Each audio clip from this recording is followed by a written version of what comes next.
Assalamualaikum warahmatullahi wabarakatuh. Halo teman-teman, di sini kami dari kelompok 7 akan mempresentasikan tentang dinamika pembelajaran PKN MISD. Sebelumnya, perkenalkan anggota kelompok kami, yaitu yang pertama, Zahra Syakila, Andarin Anggraini, Dina Duratul Hikmah, dan yang terakhir, Messi Kurotus Sarifah. Materi yang akan kita bahas pada hari ini ialah yang pertama, dinamika pembelajaran MISD, yang kedua, tantangan dan hambatan pembelajaran masa kini ditinjau dari peran guru, yang ketiga, tantangan guru dalam pembentukan karakter peserta didik, dan yang terakhir, permasalahan kurikulum dan dinamika perkembangannya.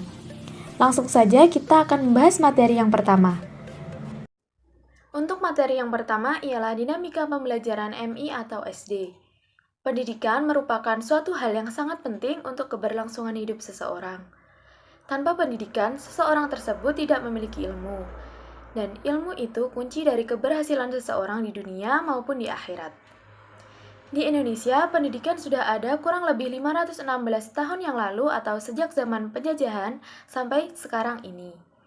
Pendidikan di Indonesia mengalami banyak perubahan di setiap periodenya, bahkan di setiap pergantian Menteri Pendidikan.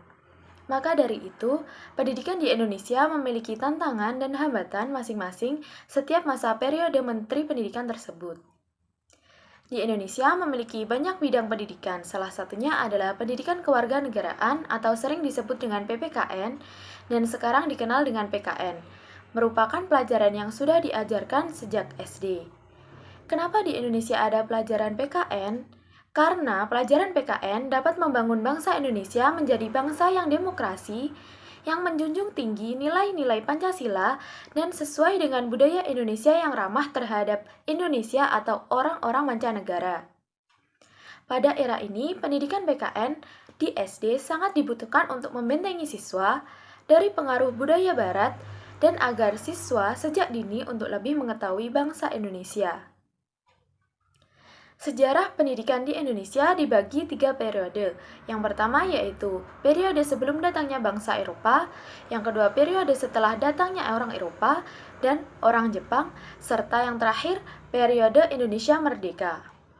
Menurut Malik Fajar, PKN memiliki peran amat penting sebagai wahana untuk mengembangkan kemampuan, watak, dan karakter warga negara yang demokratis dan bertanggung jawab. B. Tantangan dan hambatan pembelajaran masa kini ditinjau dari peran guru. Dalam kegiatan belajar mengajar, tentunya terdapat proses interaksi antar pendidik dengan peserta didiknya. Guru sebagai pendidik juga harus mampu mengenali atau memahami karakteristik dari siswanya. Dalam setiap kegiatan tidak akan mesti bisa berjalan dengan mulus tanpa ada tantangan. Bagi pendidik pun sama, pasti di setiap jalannya ada tantangannya. Tantangan tersebut bisa saja berupa 1. Strategi guru dalam menghadapi siswa. Aktivitas belajar dan mengajar adalah suatu kondisi dengan sengaja diciptakan. Guru yang mendesain strategi pembelajaran untuk siswa yang mudah dan efektif untuk diikuti oleh siswa. Dengan adanya perbedaan individual siswa, maka guru punya strategi pengajaran yang berbeda pada aspek individu ini agar memudahkan pengelolaan kelas. Guru harus melakukan pendekatan individual dalam melakukan kegiatan belajar jika ada siswa yang aktif atau ada siswa yang pendiam. Caranya dengan adanya memindahkan salah satu dengan yang sesuai. Pendekatan kelompok suatu waktu diperlukan dan perlu digunakan untuk membina dan mengembangkan sikap sosial anak siswa akan lebih baik. Yang kedua ada melek teknologi. Dalam hal ini guru harus menguasai tata cara penggunaan teknologi penunjang pembelajaran. Teknologi merupakan hal yang terpenting dalam pembelajaran daring.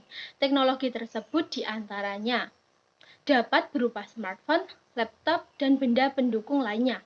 Smartphone atau gadget adalah hal yang paling utama digunakan oleh peserta didik daripada laptop, karena lebih praktis dan banyak fitur canggihnya. Terutama bagi guru-guru yang berada di daerah-daerah dan lanjut usia. Sedikit dari mereka yang mahir menggunakan perangkat komputer dan mengelola aplikasi pengajaran. Yang ketiga ada teknologi dalam pendidikan.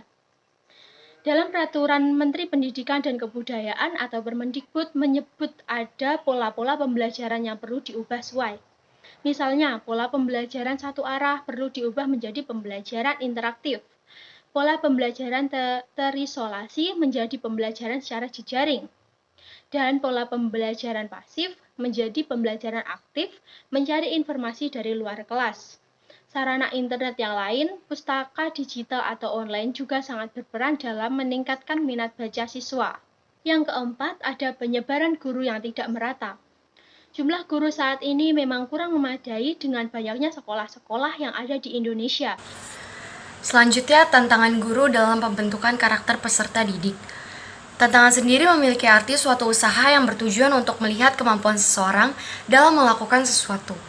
Adapun bentuk tantangan yang dihadapi oleh seorang guru adalah poin yang pertama, tantangan yang berisi internal yang mencakup kemampuan dan karakter guru yang belum mendukung. Yang kedua, budaya dan kultur sekolah yang kurang mendukung. Yang ketiga, sekolah belum dapat memilih nilai-nilai karakter yang sesuai dengan misinya. Yang keempat, pemahaman guru tentang konsep pendidikan karakter yang masih belum menyeluruh. Poin yang kedua, tantangan bersifat eksternal, pengaruh globalisasi, yang mencakup perkembangan sosial masyarakat. Yang kedua, perubahan lingkungan sosial secara global yang mengubah tata nilai, norma suatu bangsa menjadi lebih terbuka.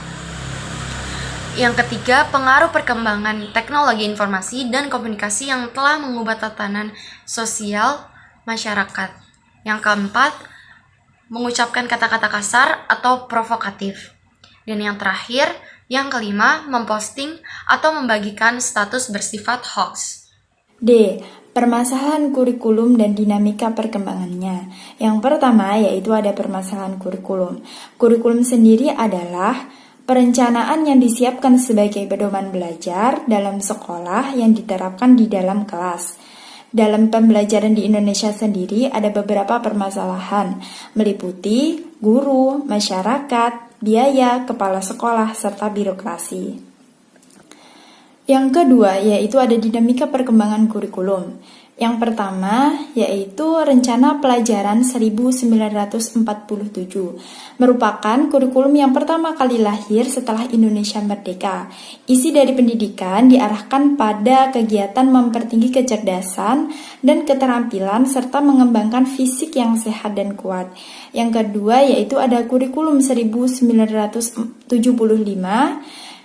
Dalam kurikulum ini, tujuan yang ingin dicapai seperti tujuan instruksional umum, tujuan instruksional khusus, dan berbagai rincian lainnya. Yang ketiga yaitu ada kurikulum 1984, merupakan kurikulum penyempurna dari kurikulum sebelumnya, kurikulum 1975.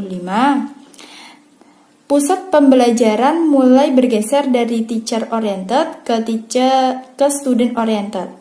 Yang keempat yaitu ada kurikulum 1994. Ini juga merupakan penyempurna kurikulum sebelumnya ya, kurikulum 1984. Yang kelima yaitu ada kurikulum berbasis kompetensi tahun 2004. Kurikulum ini merupakan penyempurna kurikulum sebelumnya dengan harapan agar siswa memiliki kompetensi yang diinginkan karena konsentrasi kompetensi merupakan perpaduan antara pengetahuan, keterampilan, nilai setiap sikap dalam berpikir dan bertindak.